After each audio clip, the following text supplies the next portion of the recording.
We recently covered this story out of the UK where a woman took abortion pills when she was between 32 and 34 weeks pregnant and gave birth to a stillborn daughter. She had received the pills from the British Pregnancy Advisory Service, which is basically the British Planned Parenthood, and they had given them to her under the assumption that she was 7 weeks pregnant, not 32 to 34 weeks. In other words, she received the pills via telemedicine, and her case exemplifies one of the risks of telemedicine, which is that no medical provider is giving an exam to confirm gestational age. Now, in this case, there's reason to believe the woman purposely misled the providers about her gestational age, although she wouldn't have been able to do that if they had done an in-person exam. But there are also plenty of women who genuinely don't know what the gestational age is, or they think they do and they've got it wrong, or they misremember when the first day of their last menstrual period is. In fact, in one study, they found that if they asked women when the first day of their last menstrual period was, they missed about 1 in 5 women who were past the gestational limit for abortion pills. In that study, they found that if they asked more questions, the accuracy improved, and yet still they did not detect about 1 in 10 women who were past the gestational limit for getting abortion pills. Inaccurate assessment of gestational age is just one of the risks of telemedicine abortion. Another risk is the inability of the provider to assess for coercion.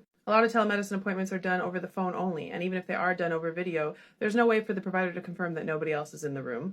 Unwanted pregnancy can be a sign of domestic abuse or sex trafficking. In fact, there's been research to suggest that meeting with medical providers is one of the rare opportunities where victims of sex trafficking can be identified.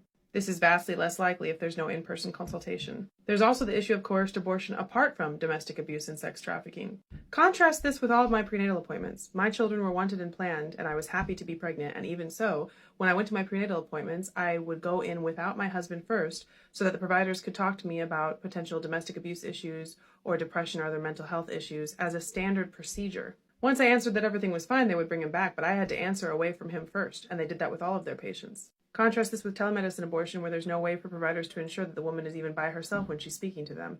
Meanwhile, telemedicine abortion means there's no in-person exam, which means the providers can't verify gestational age, as we already talked about, and they also can't look for indicators of molar pregnancies, multiple pregnancies, ectopic pregnancies, fibroids, pelvic tumors. The pro-choice side claims abortion is healthcare, but telemedicine abortion treats women less like patients and more like drive-through customers.